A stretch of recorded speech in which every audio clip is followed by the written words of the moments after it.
Hello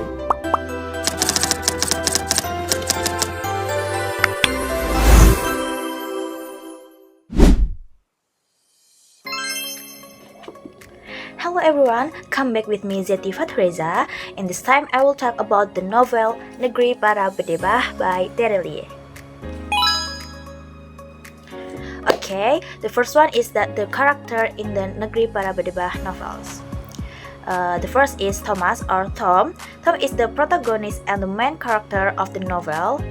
And the next is Ferdi. He is Thomas' assistant and former debt collector. And the next is Liam. He is Thomas' mentor and powerful mystery figure in the financial world. And the next is Julia. Julia is a journalist who attempts to uncover corruption and uncover the truth behind the financial crisis. And the next is Maggie.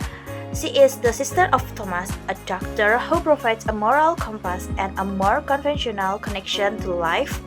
And the last is there are other key figures, various banker, politician, business tycoon, and law enforcement representing the title of fugitive. The novel was published in 2014 and published in PT Gramedia Pustaka Utama. And the next is a setting. The story is primarily set in a fictionalized version of contemporary Indonesia, particularly in the bustling, cutthroat world of high finance and corporate maneuvering. The exact city isn't explicitly named, but it evokes the atmosphere of a major Southeast Asian metropolis. Much of the action takes place in corporate office, luxurious homes, exclusive clubs, and sometimes less savory parts of the city. Now, I'm gonna tell you a quick story about this novel. Negeri Para Bedebah plugs readers into the complex and often morally ambiguous world of high finance, seen through the eyes of Thomas, a brilliant but cynical financial consultant. The narrative kicks off when Thomas' former mentor, Liam, is implicated in a massive bank scandal that threatens to destabilize the nation's economy.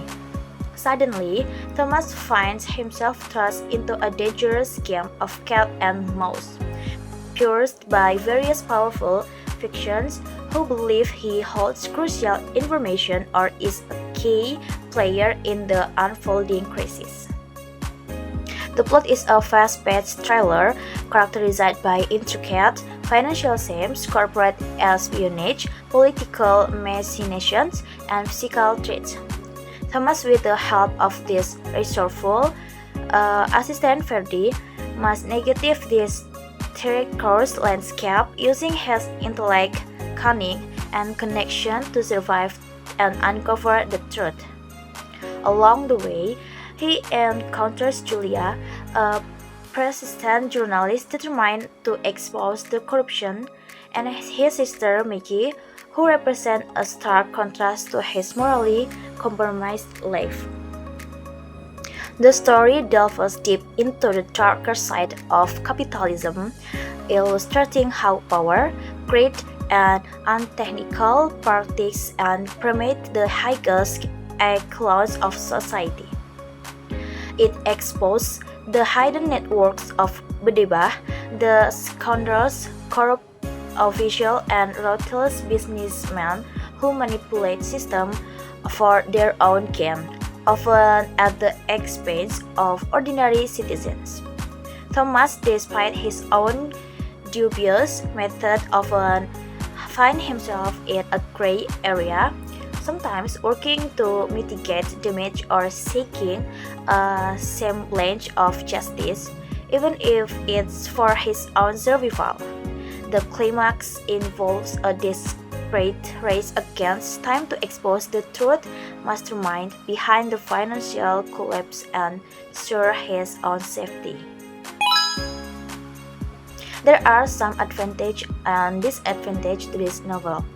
An advantage of this novel is the first, intriguing and complex plot. The financial thriller aspect is well executed with an intricate plot that keeps reader guessing. And the second is sharp characters. Thomas is a compelling anti-hero, intelligent and morally ambiguous, making him a fascinating protagonist. Other characters like Ferdy and Julia are also well developed. And the third is fast-paced and tense. The narrative maintains a high level of suspense and excitement from beginning to end. And the fourth is insightful critique and corruption. The novel effectively highlights the pervasive nature of corruption in various sectors, particularly finance and politics. And the fifth is thought-provoking themes. It raises important questions about morality, justice, and the nature of power in modern society. And the last is Tere Liye's signature style. The language is accessible yet engaging with Tere Liye's characteristic storytelling flair. And the disadvantage of this novel, the first is complexity of financial jargon. For readers unfamiliar financial terms, some part of the plot might be a bit challenging to fully grasp, though the story is generally understandable even without deep financial knowledge. And the last is cynical tone. While fitting for the genre, the overall cynical outlook and human nature and institution might be off-putting for some reader. Negeri Para Bedebah offers several significant moral value, often present through the inverse or through the consequence of immoral action. The first is the pervasiveness of corruption. The novel starkly illustrates how greed and corruption can permeate all levels of society, from top executives to politicians, and the devastating impact it can have on individuals and the nation. It serves as a cautionary tale about unchecked power and ambition. The second is the importance of awareness and critical thinking. The story encourages the reader to be critical of appearance and to question the narratives presented by powerful entities. It highlights the need to understand complex systems and the potential for manipulation. And the next is justice, even if imperfect. While the novel doesn't offer a clean, Hollywood-style resolution where all villains are punished and perfect justice prevails, it subtly suggests that there is a continuous struggle for integrity, and that even small acts of resistance or exposure can have an impact. It is a pragmatic view of justice in a corrupt world.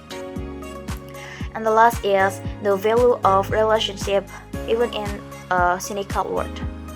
Despite his cynicism, Thomas' relationship with Ferdy, Liam, and especially Maggie reveal moments of loyalty, care, and a connection to a more humanistic side, reminding us that even in the dark side of times, human connection can persist.